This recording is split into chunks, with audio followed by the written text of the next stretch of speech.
بسم الله الرحمن الرحيم.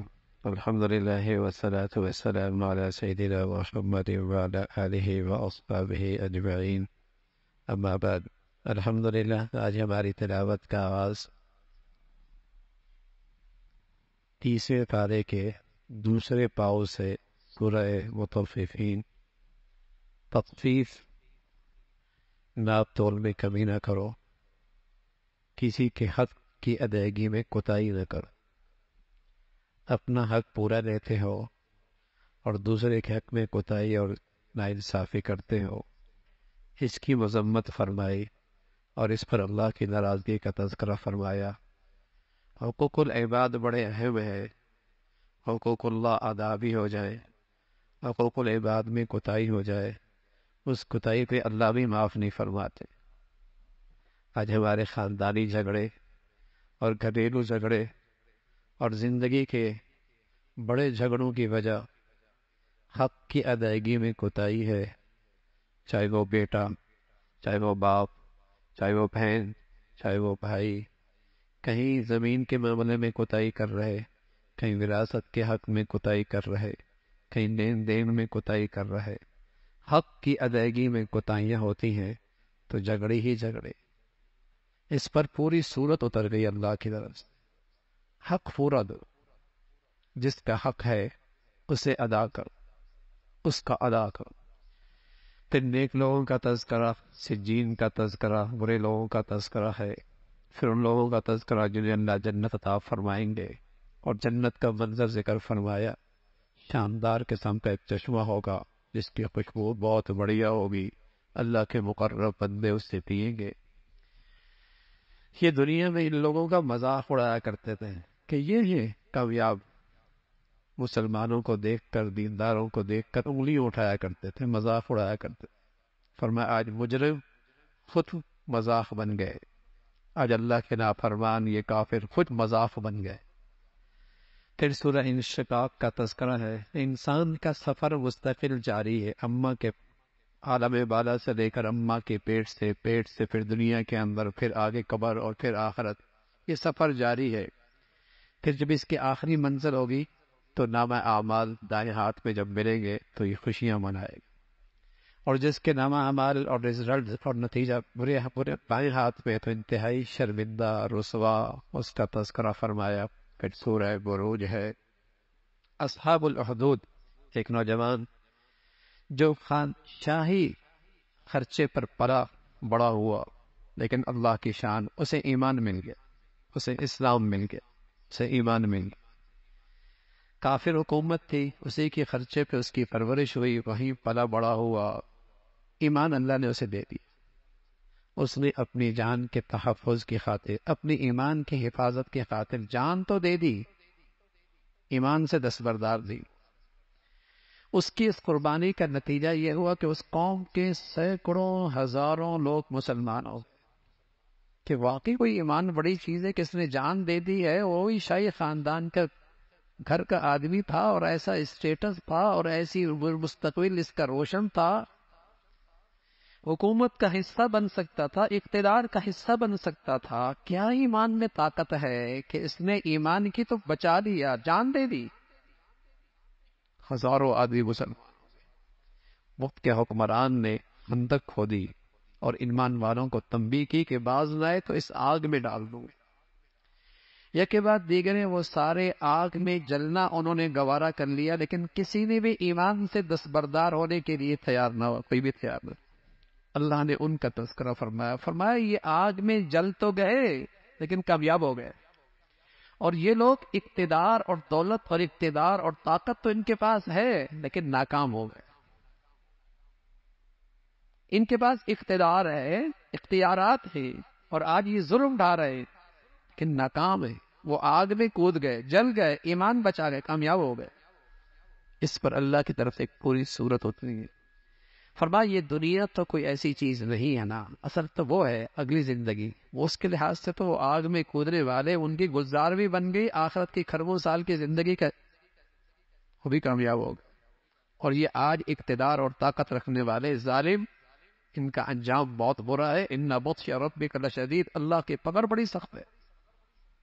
پکڑیں گے اللہ، دیر سویر ہوتی ہے لیکن پکڑتے۔ پھر سورہ طارق ہے، انسان کی پیدائش ماں کی چھاتی کے پانی سے اور باپ کی پشت کے پانی سے، اور اس پانی سے اللہ اتنی خوبصورت تصویر بناتا ہے، اور اس تصویر میں کیا صلاحیتیں رکھتا ہے، بینائی، گویائی، عقل، شعور، سماعت، کیا صلاحیتیں رکھتا ہے۔ بڑی بڑی مخلوق کو یہ اپنے پیچھے لگا دیتے، اور بنا کس سے؟ اس کی حقیقت کس سے ہے؟ یہ قدرت کس کی ہے؟ اللہ کی۔ یہ قدرت کس کی ہے؟ اللہ کی۔ سورہ اعلیٰ کا تذکرہ ہے، اللہ کی بڑائی ہے، اور ایک خاص مضمون ذکر فرمایا، اور فرمایا یہ مضمون ایسا ہے جو قرآن میں ہے، جو پہلی بھی آسمانی کتابوں کے اندر بھی یہ مضمون موجود ہے، صحیفوں کے اندر بھی جو نبیوں پر صحیفے اترے یہ مضمون اس کے اندر بھی موجود ہے، اور وہ مضمون یہ ہے کہ تم دنیا کو آخرت کے مقابلے میں زیادہ اہمیت دیتے ہو، تم دنیا کی زندگی کو آخرت کے مقابلے میں زیادہ اہمیت دیتے ہو، حالانکہ آخرت کی زندگی بڑی طویل ہے، پائیدار، اور اس کا معیار بھی بہت اچھا ہے، بڑھیا بھی بہت ہے اور پائیدار بھی بہت ہے، لیکن تمہاری کم عقلی کہ تم دنیا کو اس کے مقابلے میں زیادہ اہمیت دیتے ہو، تم اپنی زندگی کے اندر تمام فیصلوں میں اس دنیا کو رکھتے ہو، آخرت کو فراموش کر بیٹھتے۔ یہ مضمون ذکر فرمایا۔ پھر سورہ غاشیہ کا تذکرہ ہے، جنت کا تذکرہ ہے، جنت والوں کے نعمتوں کا تذکرہ ہے، اور بدعمالیوں کرنے والے جو ایمان کے بغیر، فرمایا تھکے ہارے ہوں گے، کچھ بھی نہیں ملے گا، کچھ بھی نہیں ملے۔ اللہ کی قدرت کا تذکرہ فرمایا، اللہ کی تخلیق کیسی کیسی مخلوق ہے، اونٹی دیکھ لو نا، کئی دن پیاسا رہے لیکن اس کے اندر ٹینکی موجود ہوتی ہے، وہ اس اندر کے پانی سے اپنی زندگی کے دن گزارتا ہے، اس کا تذکرہ فرمایا۔ پھر سورہ فجر ہے، کئی ساری قسمیں کھائی، 10 دن عشرہ ذی الحجہ، ان دنوں کی تعریف فرمائی، ان کی عظمت کا تذکرہ فرمایا۔ پھر فرمایا انسان کو کچھ ملتا ہے تو سمجھتا ہے شاید اللہ نے میرا اکرام کیا، اور جب اللہ کچھ لے لیتا ہے تو مایوس ہو جاتا ہے۔ فرمایا یہاں ملنا بھی اللہ کی رضا کی علامت نہیں، اور یہاں سے نہ ملنا یہ بھی اللہ کی ناراضگی کی علامت نہیں، یہ دونوں امتحان ہے، جس کو ملا اس کے لیے بھی امتحان ہے، جس کے پاس نہیں ہے اس کے لیے بھی امتحان۔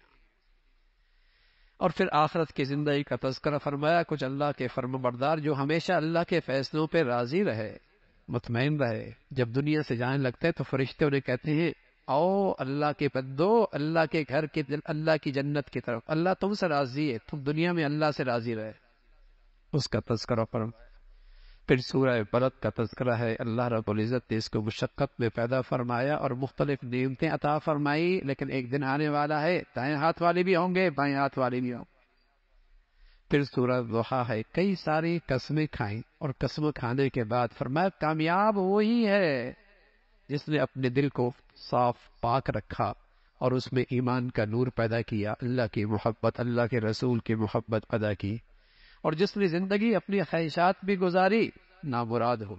اللہ پکڑ فرمائیں گے تو اللہ کو کوئی خطرہ نہیں کہ اس سے ان کی اقتدار کو خطرہ ہوگا، اللہ کسی کی پکڑ فرماتے ہیں تو اس کو کسی خطرہ نہیں ہو۔ دنیا میں تو کسی کی گرفتاری کرے تو خطرہ ہوتا ہے نا کہ بغاوت نہ ہو جائے، فرمایا اللہ کی قدرت ایسی ہے، وہ اسے کسی کا خوف نہیں، نہ اس کے اقتدار کو خوف ہے کسی کو، نہ اس کی شان کو کوئی فرق پڑتا ہے۔ پھر سورہ لیل کا تذکرہ ہے، حضرات صحابہ کی تعریف ہے، اور خاص طور پہ حضرت صدیق اکبر رضی اللہ عنہ کی شان میں، اور ان کی شان کا تذکرہ ہے کہ اللہ کی خاطر انہوں نے سب کچھ خرچ کیا۔ اللہ کریم بھی کہتے ہیں ہم صدیق کو اتنا دیں گے کل صدیق راضی ہو جائے۔ پھر سورہ ضحیٰ اللہ کے نبی کی خاص شان ہے، اللہ رب العزت نے جو اپنے نبی کو نوازا، عطا فرمایا، اور ہر آنے والے دن اپنی نبی کی عزت بڑھاتے چلے گئے، ناواقف تھے، اللہ نے پیغام بھیجا، قرآن بھیجا، وحی بھیجی، سبحان اللہ۔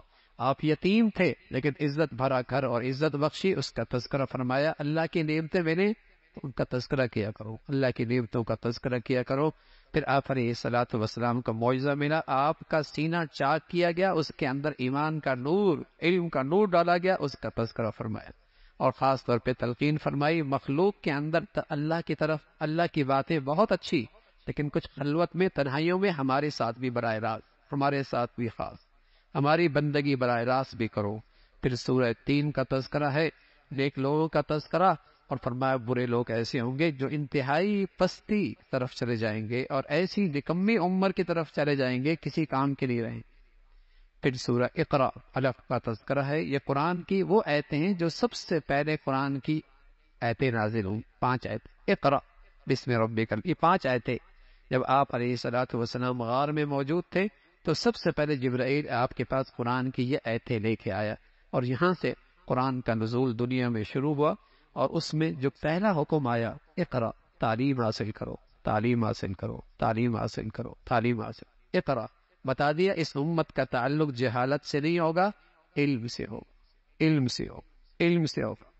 اور ساتھ علم کی اہمیت بتائی، اور ساتھ ساتھ یہ بتایا کہ علم وہ علم ہے جس میں اللہ کی پہچان، جس سے اللہ کا تعارف.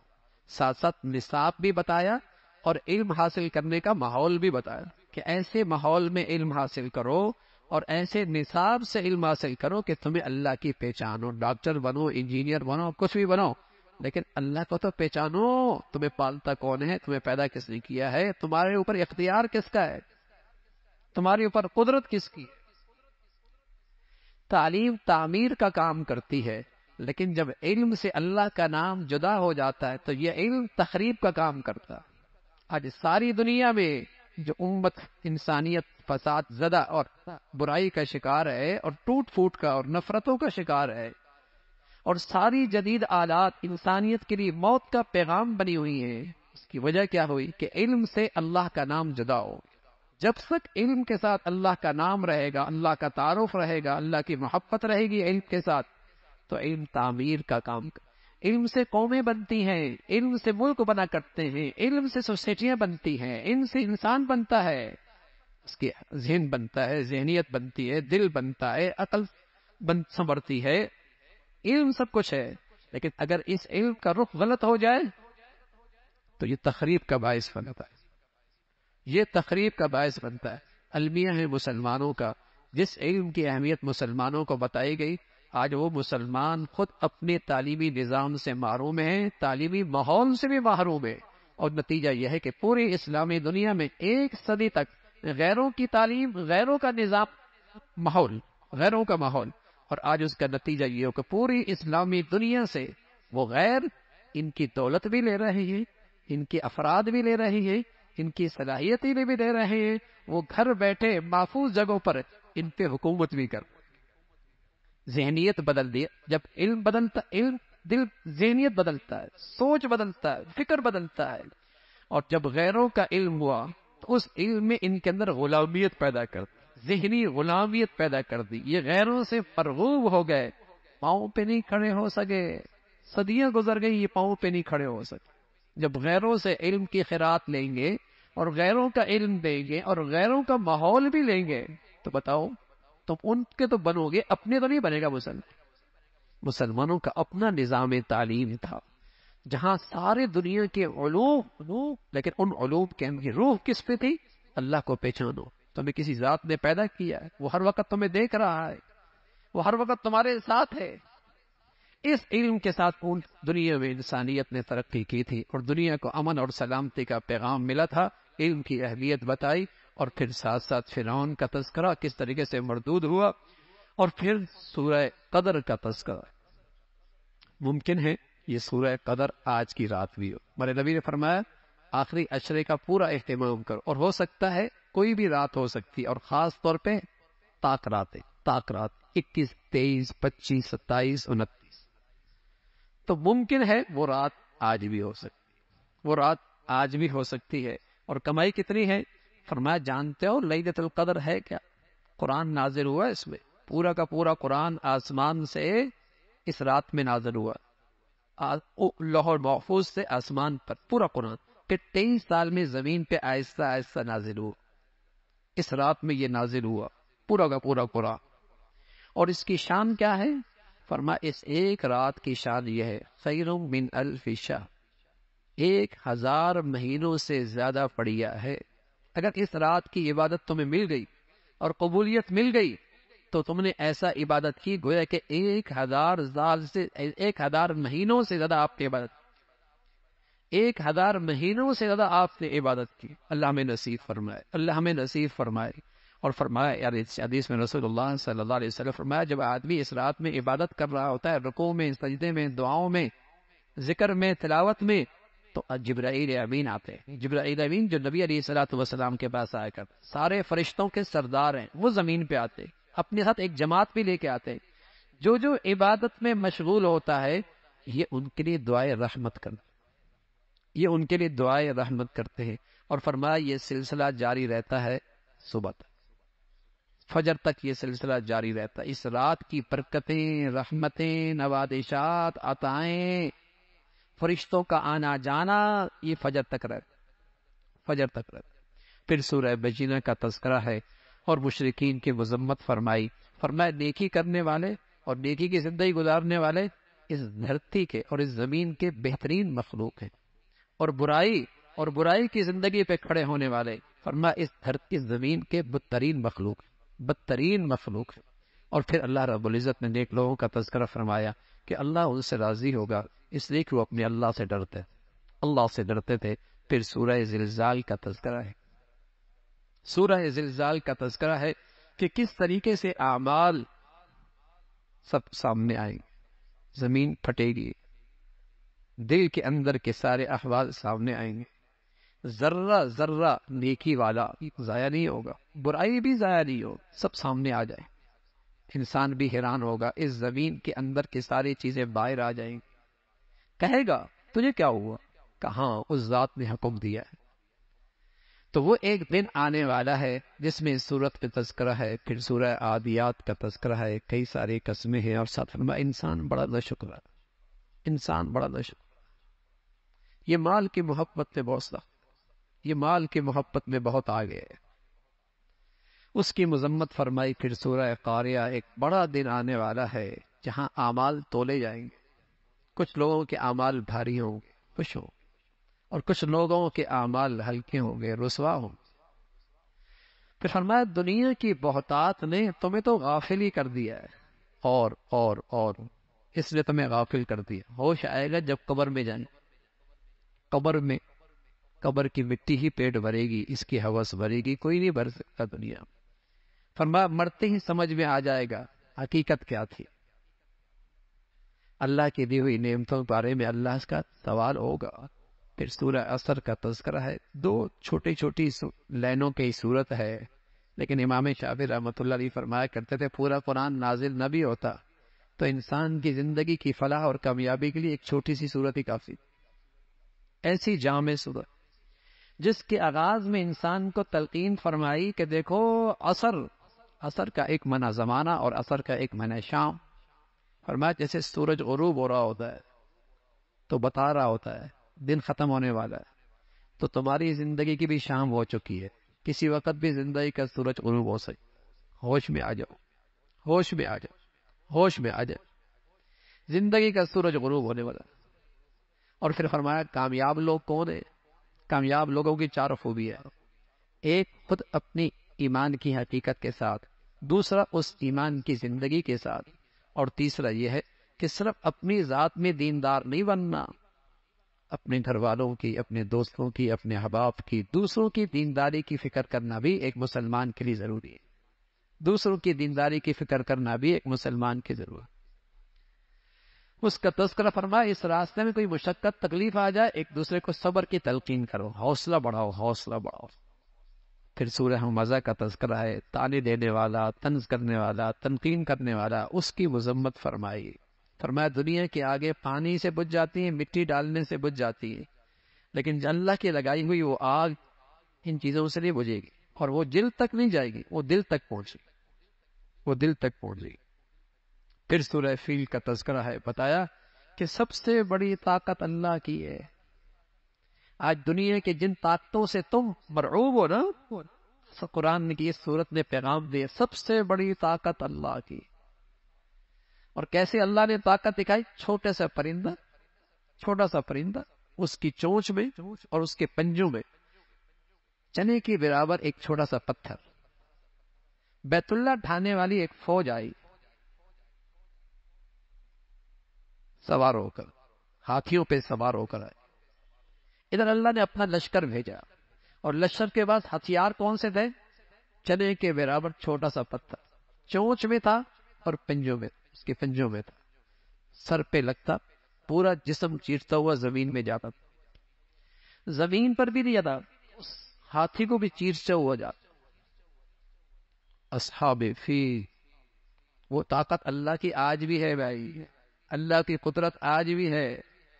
اسے کسی قوم کی رسوائی اور ذلت اور بربادی کے لیے لو لشکر کی ضرورت نہیں، کسی بھی چھوٹی سی مخلوق کو کہہ دے تماشا بن۔ نمرود کا کیا ہوا؟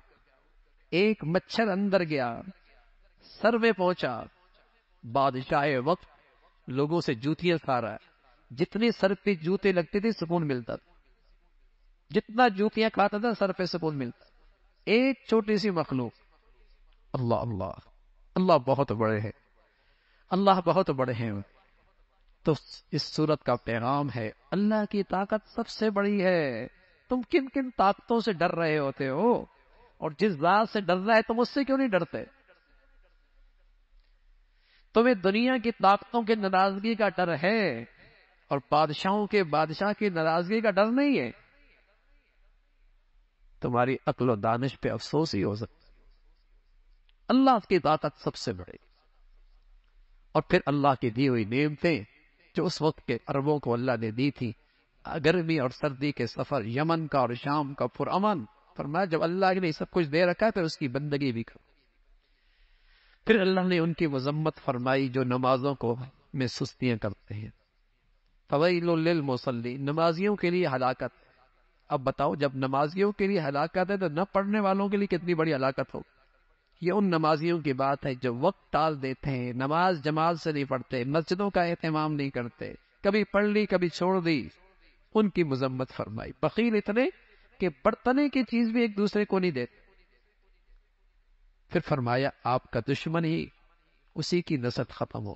آپ کو تو اللہ حوض کوثر پہ کوثر دے گا، جہاں آپ اپنے پیاروں کو اور اپنے سچے محبین اور مشاق کو اپنے ہاتھوں سے حوض کوثر کا پانی پلائیں۔ پھر سورہ کافرون کا تذکرہ ہے کہ موحد اور توحید پرستی کے ساتھ وہ شرک نہیں کر سکتا، اور مشرک شرک کرتے ہوئے توحید پرست نہیں ہو سکتے۔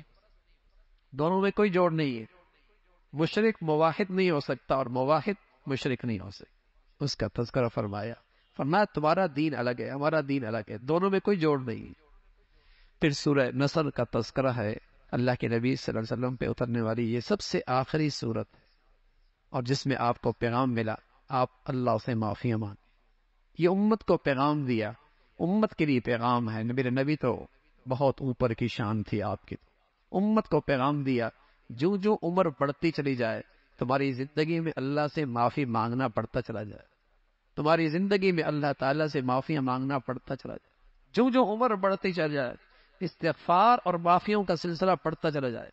سورہ لہب کا تذکرہ ہے، ابو لہب جیسا چچا اور قریشی اور سردار اور حسین ایمان نہ لایا تو قرآن میں اس کے لیے بددعا اور ہلاکت کا تذکرہ ہے۔ قریشی ہے، سردار ہے، حسین ہے، نبی کا رشتہ دار ہے، ایمان سے محروم ہے، ہلاک ہو گیا۔